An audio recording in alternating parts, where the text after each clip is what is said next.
acá, ingeniero. Váyanse a la plataforma y yo ¿Cuántos estudiantes son? ¿Cuántos hay? 12. Con ustedes dos. 17. ¿Y qué terminología o técnico en qué? Ellos son de ambiental y ellos son de bioquímica. Ok. De minería. Sí, ellos conocen más o menos el tratamiento del agua y presión. Bueno, iniciemos. 10 y 4. Bueno, muy buenos días. Buenos días. Para mí era segundo recorrido que voy a hacer hoy porque me esperaba temprano, pero bueno, se le presentó una dificultad. Bienvenidos a Valledupar, bienvenidos a la planta de tratamiento de aguas residuales El Salguero, que es operada por Endupar S.A.S.P. Mi nombre es Leonardo Silva, ingeniero ambiental y sanitario, egresado de la Universidad Popular del Cesar. Tengo ya 13 años de servicio en la empresa. En el día de hoy vamos a hacer un recorrido por las instalaciones. Inicio con unas recomendaciones. Usted sabe que esto es un lugar abierto, estamos a la intemperie, podemos conseguir algún tipo de animal, sapo, culebra. Estamos en una hora invernal, entonces es importante, en un grupo numeroso, por el medio camino ustedes caminan siempre con la mirada hacia abajo. Si ven algún animal, alguna culebra, si lo ven lejano, desvíese. Si ya está muy cerca, en el tiempo que yo estaba acá haciendo estos recorridos, la hemos visto muy pocas veces. Nunca ha sucedido una mordedura de culebra hasta el momento en el recorrido que he realizado aquí, pero me gusta dar esas recomendaciones. Es muy importante. Bueno, en el día de hoy vamos a hacer un recorrido por las instalaciones. Vamos a ver cómo es el proceso de tratamiento de las aguas residuales. Vamos a ver cómo entra aquí las aguas residuales, qué estructura, qué cantidad de estructuras hay aquí, qué son algunas anaeróbicas, qué son algunas facultativas, qué son algunas de maduración, vertimiento. Con respecto al vertimiento no vamos a llegar. Nada más se va a llegar hasta donde inicia fase 2, debido a muchas razones. Primero, está lloviendo mucho, el talud, vamos a caminar alrededor del talud o en el mismo talud, entonces está muy resbaloso, el pastizal está alto, entonces podemos encontrarnos con algún tipo de animal. Entonces no vamos a llegar hasta allá, porque el recorrido normalmente dura son 2 horas, de este punto hasta el vertimiento y el vertimiento acá, pero no vamos a llegar hasta allá por las razones que le comenté. Bueno, usted sabe que, ahora sí entrando en materia, usted sabe que el ser humano consume agua potable para sus necesidades básicas, para bañarnos, para tomar el agua, para cocinar los alimentos, para la industria, etcétera, etcétera. Pero esa agua que ya ha sido utilizada va a un sistema alcantarillado, que es el alcantarillado de nuestras casas, el alcantarillado interno. Luego va a un alcantarillado externo, que es toda la maraña de alcantarillado que tiene una ciudad, y llega a un punto, que aquí se llama planta de tratamiento de aguas residuales de Salguero. Valledupar, en el año 80 y pico, construyó su primera planta de tratamiento que se llamó Planta de Tratamiento de Aguas Residuales del Carillal. Nada más lo que queda es el lote. Está ubicada en la calle 44, barrio Amaneceres del Valle. Fue un sistema que funcionó hasta el año 2012, 2013, porque ya en el 2014, inicio del 2014, se inauguró una obra que se llamó Colector Oriental. Todas las aguas residuales que llegaban a esa planta, que recogía las aguas residuales de Valledupar Viejo, porque el Valledupar Viejo era eso, sigue siendo el centro, barrios del norte, lo que es el norte, lo que era el norte, anteriormente que era Novalito, el barrio del Carmen, parte del centro, parte de estos barrios, hasta más o menos Simón Bolívar, descargaban, y parte de los que estaban alrededor, descargaban las aguas residuales en esa planta. Se vio una necesidad de construir una nueva planta debido a la presión que se había realizado y debido a que toda planta tiene una vida útil. Toda planta se diseña para 20 o 25 años y esa planta ya había pasado su vida útil. Entonces se vio la necesidad de construir esta. Esta se empezó a construir entre los años 90, entre el 93, en 93 94 se construyó fase 1. Se hizo en un solo proyecto, los 4 módulos, 8 lagunas anaeróbicas, 4 consultativos, 4 de maduración y vertimiento. Ya de los años 2000 para acá, que fue 2003, 2004, 2005, 2006, se construyeron los otros módulos. Entonces eso lo vamos a ver. Entonces aquí estaban aproximadamente entrando, yo digo que entre el 97 y el 98% de las aguas residuales que se producen en la ciudad, casi un 65, 66, 77% por el colector Salguero y el restante entra por el colector oriental. Digo que entre el 97 al 98% porque Valledupar tiene áreas o invasiones que se llaman asentamientos suburbanos, ya el término cambió, asentamientos suburbanos, y muchos de los cuales están en la margen derecha del río Guatapurí. Alrededor en la margen derecha del río Guatapurí, especialmente lo que es entre la plaza, la plaza Forzón, que está ubicada entre la carrera cuarta, no, esa es carrera quinta a carrera sexta. Luego está la carrera cuarta y de ahí de la carrera cuarta a la tercera que llega a nuestro perímetro sanitario. De ahí hacia abajo, me está llamando porque Valledupar tiene muchas áreas sur, muchas invasiones, y estas no están conectadas a la red de alcantarillado. Por lo tanto, no llega todo el agua acá. Entonces podemos decir que la cantidad de agua residual que llega acá está entre alrededor de 1.600 a 1.900 litros por segundo, o 1.6 metros cúbicos por segundo a 1.9 metros cúbicos por segundo. Eso es lo que fluctúa el caudal. En agua residual el caudal fluctúa porque hay picos en la mañana y picos en la tarde, pero eso es un promedio que se mantiene. En épocas de invierno ese promedio puede aumentar porque hay muchos temas de conexiones erradas en la ciudad. Las conexiones erradas son aquellas aguas lluvias que están de nuestras casas, que erróneamente conectamos los bajantes, el agua de los patios a la red de alcantarillado, y eso ocasiona un gran problema, tanto en la ciudad como en la planta. ¿Por qué en la ciudad? Porque en la tubería que se instala normalmente viene de 8 pulgadas en las áreas urbanas, y tenemos ya los colectores 12, 10, 12 son los que van recogiendo, pero como muchas personas conectan esas tuberías, esos bajantes, entonces no solamente va el agua residual, también va el agua lluvia, y ocasiones que los pozos de inspección se rebosan. Hay taponamientos que por la presión, bueno, se sueltan, pero van más abajo y vuelve y tapa, entonces eso se vuelve una locura. Y además esa agua también llega acá, entonces va a agregar una gran cantidad de agua y nos vemos la necesidad de a veces hasta abrir la compuerta del bypass. Eso se abre cuando aquí empieza a rebosarse. Esta agua yo lo he visto que va hacia allá, hacia la vía, entonces uno empieza a abrir el bypass para controlar. Pero eso es puntual, llovió, se presentó, se abrió y fue. O sea que llueve, no ocurre eso. Como puede ocurrir, no puede ocurrir. Solo en época de invierno. En época de invierno. Y dependiendo del tipo de lluvia también. Porque si yo veo que el flujo está normal, yo no hago eso, a pesar de que haya llovido allá. Por ejemplo, en época de festival No, el festival no llovió.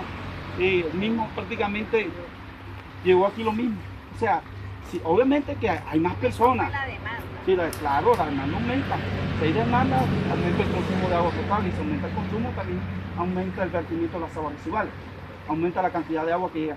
Claro que sí hubo, pero no hubo rebosamiento por nada. Me dieron una pregunta, por ejemplo, acá han encontrado, le llegan fetos, animales muertos. Bueno, con respecto a eso, eso es lo que voy a explicar más adelante, pero sigamos, yo les voy explicando eso. ¿Por qué el camión no descarga aquí? ¿Cómo? El camión, ¿por qué no descarga aquí?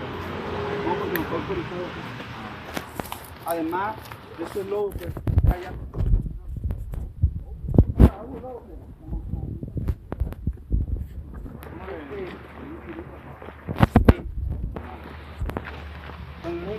Que entraba entre 1.600 a 1.800 litros por segundo. Lastimosamente, en todas las ciudades se usa de una manera adecuada el alcantarillado sanitario. Nosotros aquí en Valledupar tenemos un servicio de aseo bueno que pasa 3 veces por nuestra casa, martes, jueves, sábado, un horario, y hay otro grupo que pasan lunes, miércoles y viernes.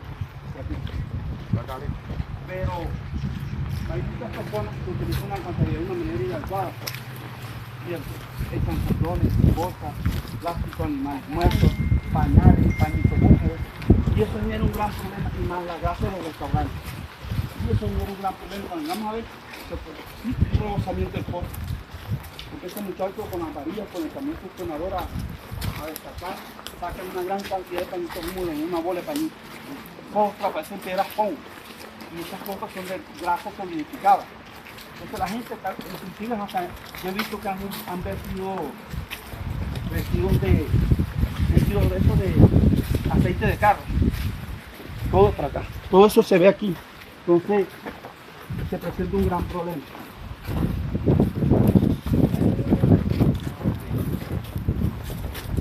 Hay que reparten ahí. Coronado. Es la que necesitamos.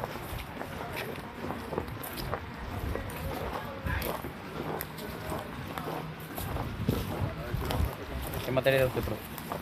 Yo en ambiental, pues yo ya soy En este punto estamos en fase 1. Nosotros allá vimos dos compuertas, ¿cierto? Una que iba hacia la derecha y una que iba hacia la izquierda. La que viene para acá, en aquella estructura que está tapada negra con una geomembrana, ahí descarga o ahí llega colector oriental.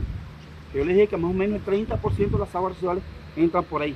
Y por el Salguero, por la vía nacional, por acá entra la otra parte. Entonces la compuerta que está allá, la que viene para acá, está más abajo, está un poco más cerrada, para que la cantidad de agua entre para fase 2, que va paralela por allá. ¿Cuántas fases es que hay? 2 fases. Solo hay dos fases. Sí, la 1 y la 2, que la vamos a ver por allá. En esta fase 1, esta estructura es una estructura de medición, bueno, ya está un poco obsoleta incluso. Y aquí medimos la cantidad de agua residual que entra al sistema. Anteriormente aquí esto tenía una regleta. Esto tiene una fórmula definida en el manual de diseño, pero como ya no se usa, nosotros la forma de medir ahora las aguas residuales es con la técnica del molinete. Hay molinetes que a diferentes, tú en el espejo mojado del agua a diferentes profundidades vas metiendo el molinete y eso te va marcando. Hay molinetes que te dan revoluciones por minuto o velocidad por minuto. Si te da revoluciones por minuto, con la fórmula que tiene la máquina, calculas la velocidad por segundo. Y más el área mojada, velocidad por área mojada te da el caudal. Y aquí calcularíamos un caudal que solamente está entrando a fase 1. Hay otra técnica, la del flotador, que aquí no es la adecuada porque hay mucha turbulencia. Lo ideal sería que esta agua vaya un solo sentido, ¿cierto? En un solo sentido, aquí esta técnica del flotador no es recomendable. No funciona. Lo que usted está diciendo, piedras pon, animales muertos. Yo estoy aquí en el 2002. A hoy, en esos casi 14 años, no he visto fetos, pero los compañeros de acá, que tienen 15, 20 o 30 años, lo han visto. Pero se refieren allá en el cribado. Allá. Entonces sigamos. Pero aquí me dice. Un lobito ya. Cómetelo. Familias de la iguana.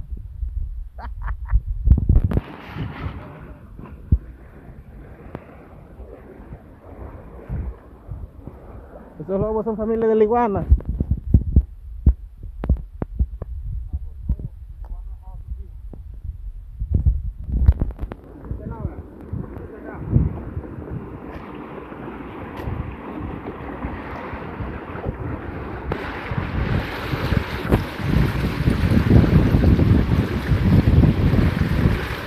Hay una gran cantidad de agua. Aumentó el nivel allá. Está vacío. Bueno, aquí ya tenemos una estructura que se llama cámara de reparto. Son 4. Pero bueno, la primera compuerta está caída. Módulo 1 que iría allá, el 2, el 3 y el 4. Y aquí se empieza a separar las aguas residuales. Teóricamente deben ser en partes iguales, porque son 4 compuertas. Entonces aquí ya separamos. Luego acá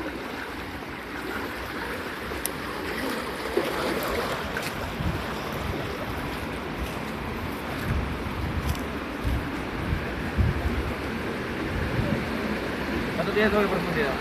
ya les explico.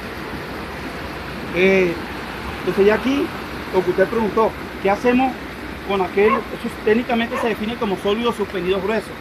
Esos sólidos suspendidos gruesos se retienen en esta rejilla y con aquellas herramientas manuales viene el operador, raspa con un triche, la deposita en una carretilla, espera que se baje, se aplaque la humedad, baja un poco la humedad, se la aplica acá, luego se transporta y se deposita en la laguna de leche secada.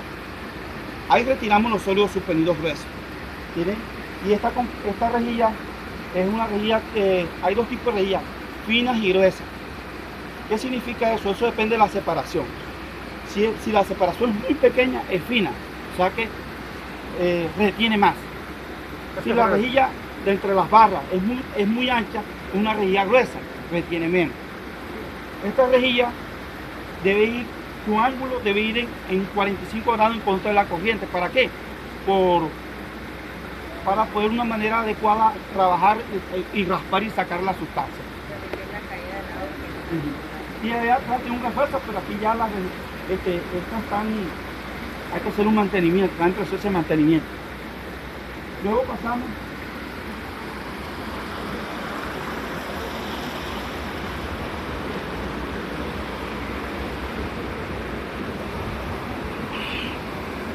a los desarenadores. Como podemos ver, este es el módulo número 3. Aquí contemos 1, 2, 3, 4. 4 compuertas. Y aquí las aguas residuales están separadas. Y aquí vamos a entender el concepto de que la dicen infusores en serie o en paralelo. Si tú lo ves de módulo a módulo, están en paralelo. ¿Qué significa eso? Ubiquémonos en el módulo 3. Yo este módulo 3 a la compuerta se la cierro. ¿Qué pasa con los demás módulos? Siguen operando. O sea, no hay ningún problema. Y esto es una ventaja de estos sistemas, de trabajar en paralelo, porque me permite hacer mantenimiento, hacer el mantenimiento de la rejilla, extraer las arenas, si lo quiero hacer en seco. Hacer el mantenimiento. El de las arenas se hizo esta semana, a principio de semana. Eso está proyectado normalmente no es una vez, sino al mes, 3 o 4 veces, una semana cada mes. O sea, normalmente depende del operador que venga. Si el operador es diestro, así como puede durar una semana, puede durar 4 días, así no es la extracción de las arenas. Este desarenador, su función principal es ¿qué pasa? De que las aguas residuales pasen a través de un remanso, un flujo subcrítico que le llama uno, pasen lentamente con el fin de que las arenas se decanten bajo su propio peso. El mantenimiento de este desarenador se puede hacer de 2 formas. Primero, cerrar la compuerta, mirar el nivel a qué nivel está esto tiene un nivel de profundidad de 1 metro. Y si es 1 metro con la releta me está marcando 50 centímetros, eso quiere decir que los otros 50 está colmatado de arena. Entonces es ahí donde normalmente empezamos a hacer la extracción. Se hace normalmente aquí se hace con una máquina que se llama pajarita y se puede hacer en seco o en mojado. La ventaja de hacerlo en seco es que uno ve lo que está haciendo y así puedo sacar todo. Cuando es mojado no. Y no es recomendable hacerlo a pico y pala porque estas son aguas residuales. Para utilizar personas así eso no es recomendable. Entonces, te digo, la extracción se hace 1 semana cada mes. Puede durar los 7 días o puede durar 3 o 4 días. Depende de la cartela, depende de la experticia del operador. Correcto, vamos. Claro, buena pregunta. En aguas residuales, lo que es agua potable y agua residual trabaja 24/7. Porque uno todo el día usa el agua. Así como la consume, la genera para el vertimiento. Aquí esto es constante, 24 horas. Así es. Hasta el momento que hemos visto aquí, medición, derivación, cribado y desarenación. Hasta eso técnicamente se llama tratamiento preliminar. Digamos. Pero a tratamiento preliminar le falta algo.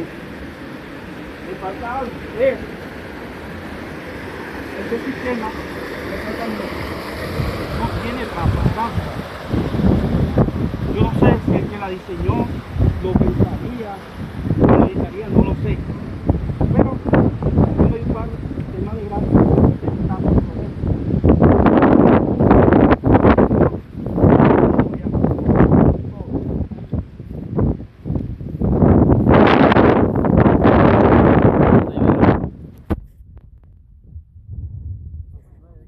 Tratamiento preliminar. Luego pasamos al tratamiento biológico, que se da de manera natural. Estas 2 lagunas se han ubicado en el módulo 3. Luego que hay agua cribado de desarenación, me le entrega un módulo. Aquí lo ubicamos en el módulo 3. 2 lagunas anaeróbicas, me entregan agua activa, y más alto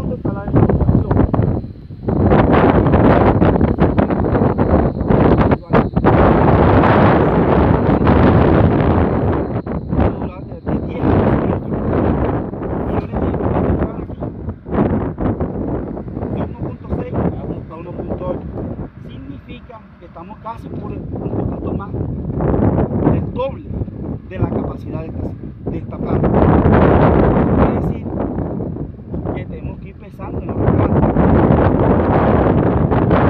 ¿Saben cuánto va a ¿Saben cuánto? Me adelanté un poco. Entonces, estas dos lagunas anaeróbicas tienen aproximadamente una forma cuadrada de una profundidad del flujo de agua hacia abajo de 4 metros. Técnicamente las aguas residuales, entre entrar una gota y salir una gota, debe durar aproximadamente, debe durar mínimo un día. Sí, pero ¿Qué está pasando? y está dando más. Entonces, el proceso se me está, como les digo, Alargando. puede ser alargando, sí, porque está entrando más cantidad de agua de la que fue, ajá. Pero esto, o sea, remueve, porque ¿cómo nos damos cuenta de eso? Una caracterización de agua residual, que eso está establecido en la resolución 0631 de 2015. ¿Cada cuánto los auditan, ingeniero? Nos hacen la autoridad ambiental Corpo Cesar, allá se llama Corpo Guajiro, Corpo Cesar aquí del paralelo. Nos audita 2 veces al año. La de este semestre ya ocurrió, que vinieron en marzo. Es una auditoría en terreno. Viene, hace un recorrido, nos evalúan el plan de saneamiento y manejo de vertimientos, todas las obligaciones. Ahí eso al final arroja un informe, si cumple o no cumple. Y ahí es donde vienen los temas de los problemas. Esa es la primera auditoría. La segunda auditoría, que es como en noviembre, diciembre, a esa fecha, a finales de año, ya es documental. No vienen a terreno, sino es documental. Los compromisos que quedaron en la primera se revisan. Y hay. Entonces esa es la auditoría que hace la autoridad ambiental. ¿Y los lodos que les piden hacer? Bueno, con respecto al tema de lodos, creo que en el plan de saneamiento y manejo de vertimiento, eso está definido en varias etapas. La primera etapa, realizar una batimetría. ¿Quién sabe qué es una batimetría? A ver la batería. Eso no va por ahí. Le voy a decir algo, lo más sencillo, se lo voy a decir sin tanto términos técnicos. Una batimetría es una radiografía que yo lo voy a hacer a esta laguna. Esa radiografía técnicamente me da un perfil longitudinal. Aquí porque está cuadrada, longitudinal sale lo mismo. ¿Esa radiografía, ingeniero, es la que hacen sísmica por ondas y va marcando? ¿O cómo la- No, eso depende del tipo de tecnología que utilicen. Pero normalmente aquí utilizan estaciones totales o por diferencia de altura, pero ya hay otras tecnologías más. Entonces, eso te arroja con una topografía, eso sí, con una topografía. Te arroja un perfil longitudinal y transversal. Lo longitudinal, que es a lo largo, te va diciendo el perfil del lodo, cómo va hacia lo largo. Y lo transversal a lo ancho. Eso al final, entonces te da una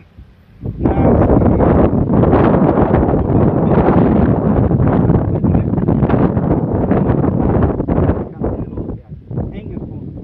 Al final eso te arroja un número. Y como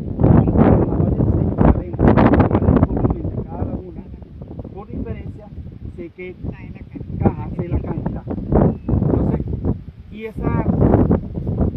esa batimetría la realizo para las lagunas anaeróbicas y para las facultativas. A ver si puedo. Un momentito. Aló.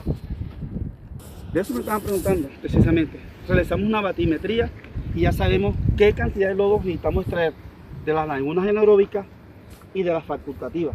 ¿Por qué no incluimos la de maduración? Porque ya la experiencia nos ha indicado que a la maduración no llega el lodo. Normalmente, a veces ¿qué pasa? No es normal que el lodo se pase de la anaeróbica a la facultativa. ¿Qué me indica eso? Que estamos operando mal, lo estamos haciendo mal. Entonces, en la anterior, en el año 2019, eso fue en el 2018, cuando se hizo la primera batimetría, obviamente que aquí debe haber lodo, y allá también me marcaba lodo, pero el lodo me marcaba que a medida que estaba más cerca a esta laguna estaba alto, pero a medida que nos avanzamos hacia la salida, me iba disminuyendo. ¿Qué significa eso? Que yo no, que yo a la maduración no tengo que hacer la extracción de lodo. Entonces, en el proyecto de extracción de lodo están incluidas las anaeróbicas, el proceso anaeróbico y el proceso facultativo. Es que donde llegue a ver falla en el proceso.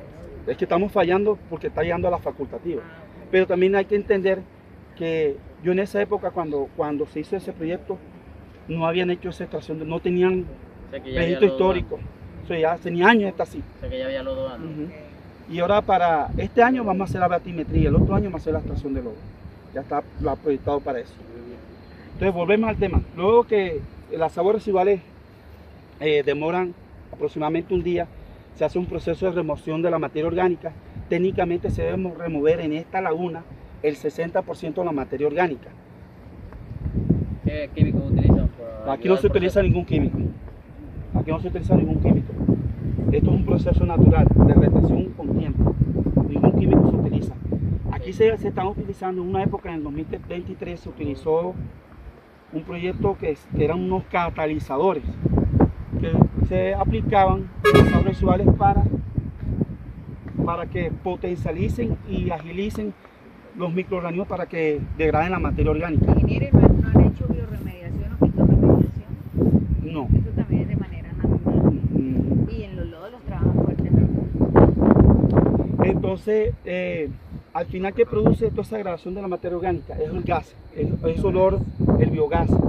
También produce, ese es el H2S, también produce metano, también produce derivados del nitrato, esos gases. Pero el más representante es el sulfuro de hidrógeno. ¿Y cae alguna cantidad de agua del río para ayudar? Esto cae al río, el río no cae aquí. Por eso es que O se sea, ve una vez la... tratado, Cuando cae cae al cuerpo de agua Ajá. superficial. Por eso es que se ve la vaina blanca esa en el río. Oye, primo, Ingresos ¿cuánto son dura el proceso? ¿Ah? ¿Cuánto dura el proceso Todo el de que el proceso- agua sea potable? ¿Para No, que sea no, qué? no, para que sea potable es una planta de tratamiento de Ah, agua potable. Aquí Para se el río, trata, no. Y que no para el río primero. Esta va al río. Para el río. Y bajo la planta. Ubiquemos. Estas son aguas residuales. Sí. Las que cuando va de una planta arriba, agua residual. Cuando va del río de río a la planta. no, es mire potable. chicos, Ah, ok. está el Todo cuerpo de ese agua. paralelo. Cuando yo lo voy a consumir, él pasa por un sistema de acueducto y una planta de tratamiento de agua potable y llega a la casa. Cuando ya yo la uso, y Potabilizado. esos son, exactamente, cuando ya la Sobrepasado. uso, esos son aguas crudas. Cuando yo las uso, son aguas negras que van a un alcantarillado y pasan a una planta de tratamiento de agua residual para que estas aguas vuelvan al cuerpo de agua que en este Ah, caso Que en es el este río. caso Proceso, es ok. y que no cae al mismo río. Hagamos esa Ok. aclaración. Ya, ya. Nosotros captamos del Guatapurí Y y este vertimos en el Cesar. Aunque Guatapurí cae al Cesar, pero es un tributario. ¿Ustedes vienen en el Cesar? Sí. ¿Qué pasa por...? Ajá. Entonces, el hombre hizo una pregunta con las espumas. Las personas del común se quedan por dos cosas. Las personas asocian la contaminación a dos cosas: a los malos olores y a las espumas. Todo sistema anaeróbico, llámese laguna o llámese otro tipo de sistema, si es anaeróbico, te genera mal olor. Claro. Lo que pasa es que en las plantas compactas todo está hermético, cerrado. Y ahí captan el gas, lo queman, ya. Por eso que tú no lo sientes. Entonces, pero aquí Es que como eso esto es un como sistema más abierto, artesanal, por así decirlo, porque hay otras un poco más tecnificadas, que es donde Sí, ya... y entonces se utiliza más que todo por comodidad, para poblaciones pequeñas. Ya Valledupar no es una población pequeña. Esto cuando se inició en el 90 y pico, 80 y pico, éramos 100, 150 Pero mil. aquí lo tienen científica y global. Esto recomienda mucho para áreas de temperatura templada, o sea, donde haga calor. Esto funciona mejor. En una parte fría esto no es recomendable. En Bogotá esto no es recomendable. No funciona. Es la del salitre, ¿no? Pero allá ya sí es tecnificado. 4 metros cúbicos por segundo. Y aquí digamos que sean el doble de allá. Y apenas ya está el 30% de la ciudad. Falta el otro 70% con la otra apretar la de... ¿Cómo se llama la otra que están construyendo? No se me escapa el nombre. La otra. Ingeniero, y cuando llueve duro, no aumenta el caudal de los ríos. Claro, comenta por el tema de las conexiones erradas. Aquí no podemos evitar que caiga. Por ejemplo, la que viene por escorrentía no entra, porque paralelamente, o sea, alrededor tenemos canales De drenaje. de drenaje, correcto. O sea, por escorrentía no entra, por lluvia entra, lo que caiga aquí, va a entrar ahí. Pero esa no es representativa. La que a mí me representa más es la que, es la que entra en la ciudad por el tema de conexiones raras que yo les expliqué. Que hay que darle un manejo con el bypass. Entonces, vamos a seguir caminando, le voy a hablar de otros temas, lo que es tasa retributiva, la norma. Vamos a ver la fase 2, cómo se diferencia de fase 1 y ahí terminamos. O sea, aquí el tratamiento es preliminar, primario, secundario. Aquí llega podemos decir que hasta tratamiento secundario. ¿Por qué? Porque técnicamente el terciario debería ser la laguna facultativa, la maduración. La maduración. Porque ahí donde debe removerse todos aquellos microorganismos que no se removieron aquí. Pero ahí no ocurre así. No ocurre. Mire que ustedes acá no sufren de ¿cómo es que le dicen acá Eutroficación. a los chulos? ¿Cómo se dicen a los chulos ustedes?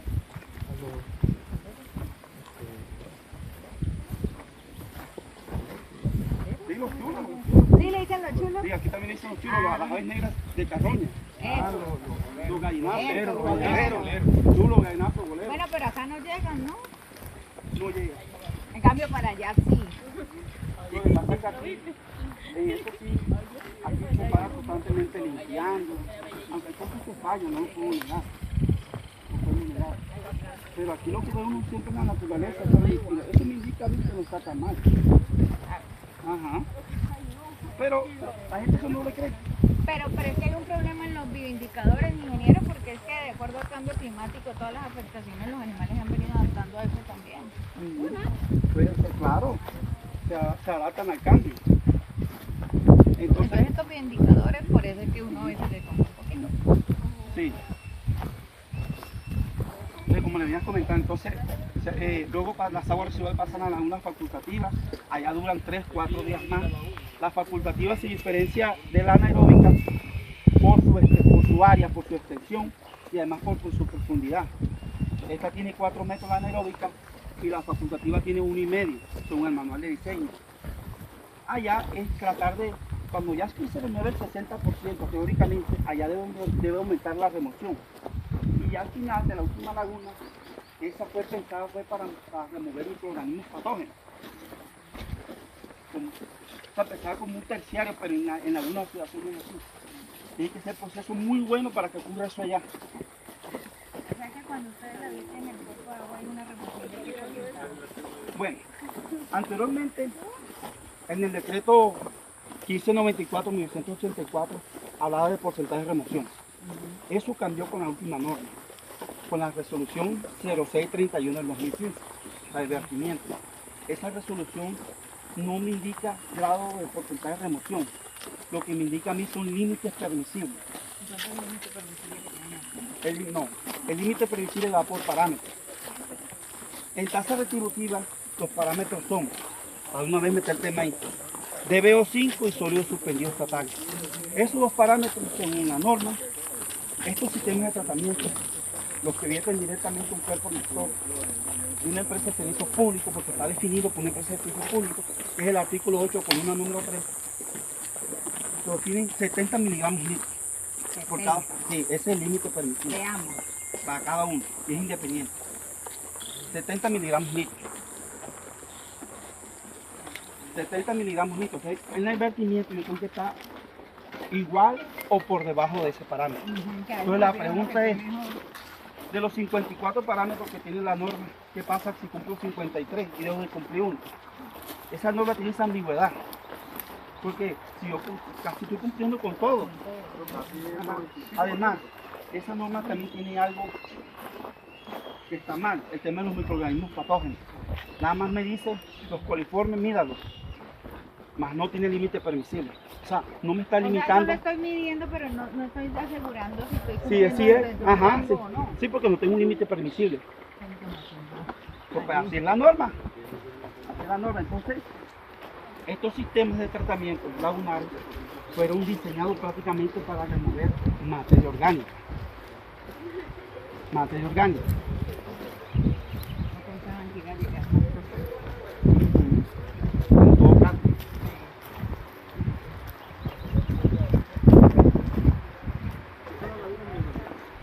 No, son otras lagunas anaeróbicas. Ya este es fase 2. Por eso yo nosotros nos ubicamos en una fotografía de ellos y nos ubicamos qué fase y qué fase 2. Muy dinámico.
rápido.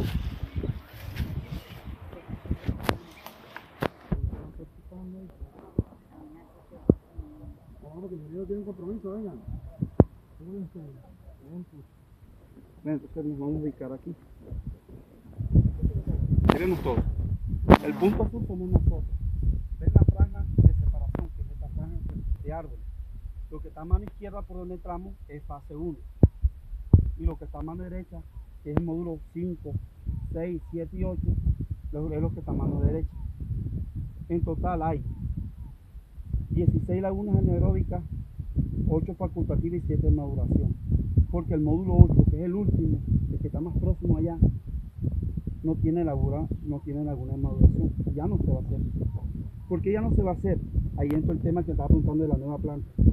En esta franja acá hay 100 hectáreas de terreno, más no son 100 hectáreas de laguna, para que entiendan, porque hay espacios libres. Mira, este es un espacio libre, esta esquina es otro espacio libre, etc. La parte de atrás es otro espacio libre. Bueno, este espacio, que es el que está allá, donde están los árboles eucaliptos nuestros, que están allá al fondo. Ajá. Donde está la cúnuga. Pertenecen aquí a la... Sí, ese terreno de Indupar. Aquí va a quedar ubicada la nueva planta. En el año 2022, que fue cuando ya se terminó de ejecutar la consultoría, el Ministerio de Vivienda y Ciudad y Territorio, Oficina Viceministerio de Agua Potable y Saneamiento Básico, ellos realizaron una gestión ante el BID, Banco Interamericano de Desarrollo. Ellos prestan mucho, dan recursos mucho para el tema de agua potable y saneamiento básico. Este es saneamiento básico, para que lo sepan. Entonces, desarrollaron un proyecto, una consultoría para una nueva petada.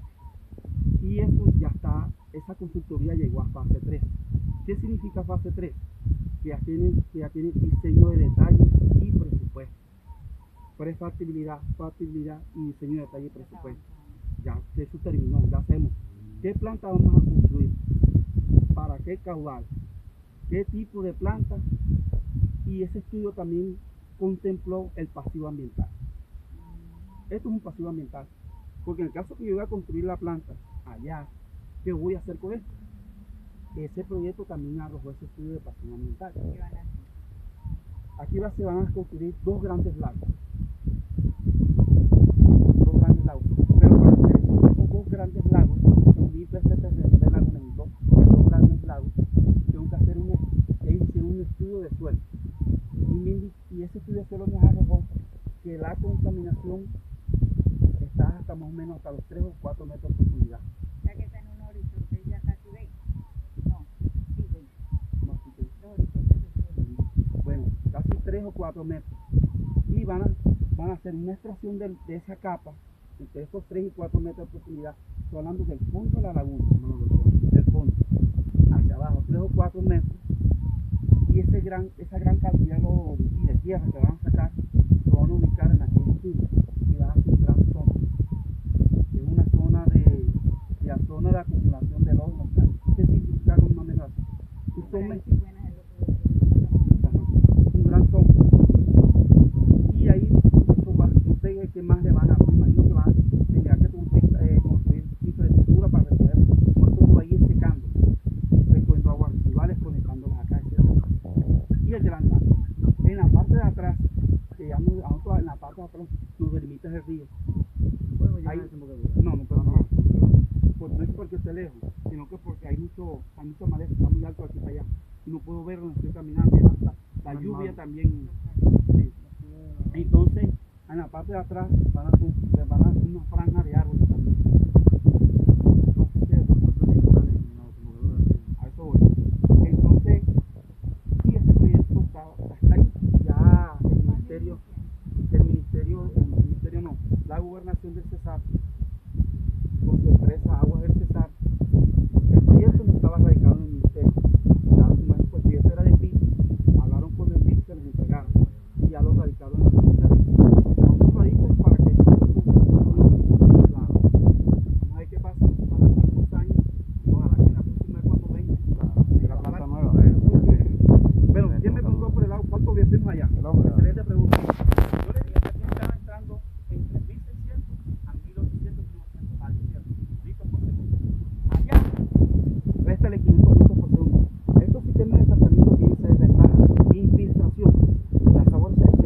mucha agua residual. Porque a veces uno cree que es por evaporación, o evaporación, no evapotranspiración, esa es la de las plantas. Evaporación.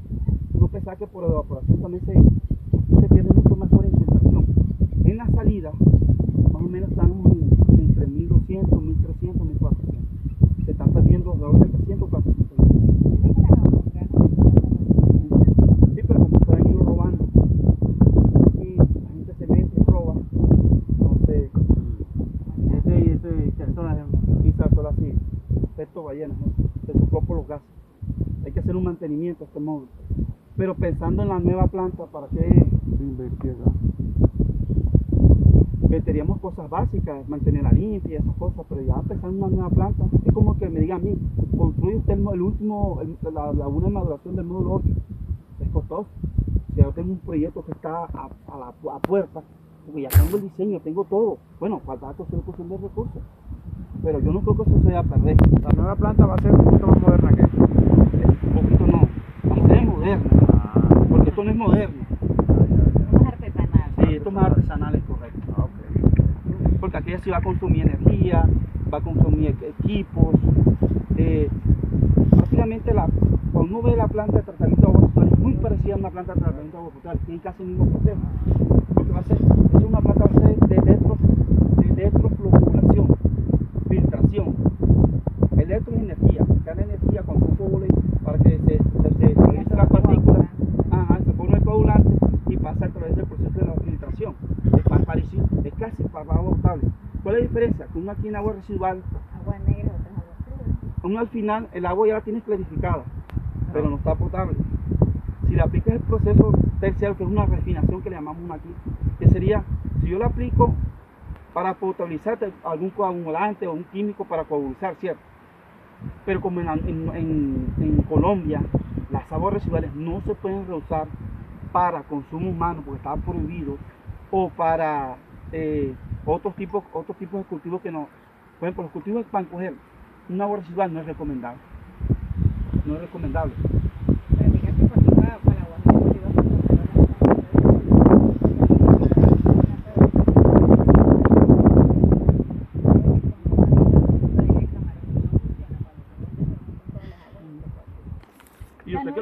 Y yo sé que lo hacen, pero eso no es lo ideal. Entonces aquí en Colombia, el día que la norma nos permita reusar el agua pasa que Colombia tiene mucha agua ya, por todas partes, bueno, ciertas partes, a excepción de la Guajira, pero por aquí para abajo hay agua, entonces no permite que uno la reuse. Acá sería importante reusarla, no tanto para el consumo, sino ampliar la gama.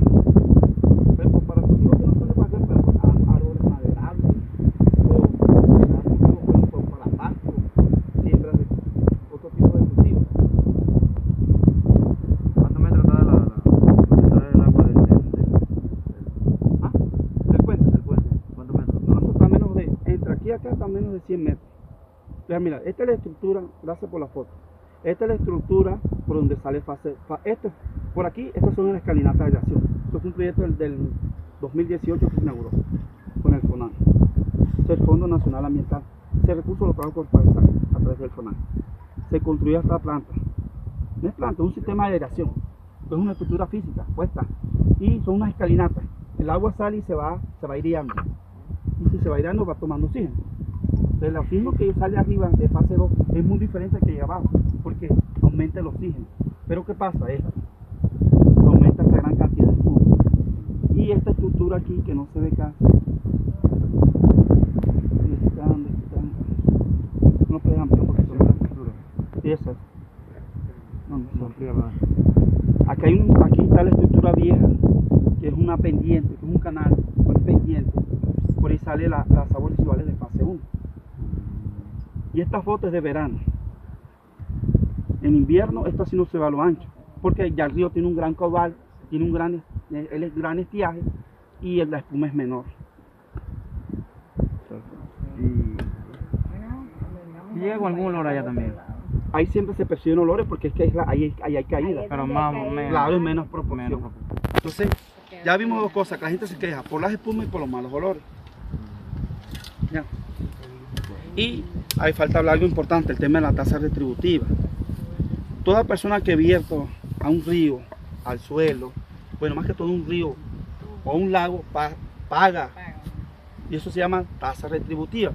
Y la tasa retributiva se mide como, yo les dije que habían 54 parámetros, pero no todos los 54 se utilizan para calcular la tasa retributiva. ¿Cuáles son los parámetros que se utilizan para eso? Demanda biológica de oxígeno, DBO5, y sólidos suspendidos totales. Por eso la industria, por ejemplo, en Medellín, que está la industria de los